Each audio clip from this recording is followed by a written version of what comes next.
আসসালামু আলাইকুম এভরিওয়ান, কেমন আছেন সবাই? তো এখন প্রায় রাত্র কয়টা বাজে? 8টা বেজে গেছে। ব্যালকনিতে আসলাম, এসে দেখি মাশাল্লাহ মাশাল্লাহ মাশাল্লাহ বলতে কেউ ভুলবেন না। আমি গাছটা মাত্র 50 টাকাতে কিনছি, কিন্তু অনেক ফুল পাইছি একটা থেকে। আর কি আমি ভাবতে পাইনি এই গাছটা যে বাইচা যাবে। এটার সাথে আমার একটা গাছ নিচ্ছিলাম নয়নতারা, সেই গাছটা মারা গেছে।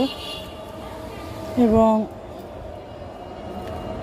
আমার বোনের কাছ থেকে 4-5টা পাথর চুনা বলা হয় যাকে, সেই পাতা নিয়েছিলাম। তো সেখান থেকে একটা, দুইটা, আর এই যে একটা।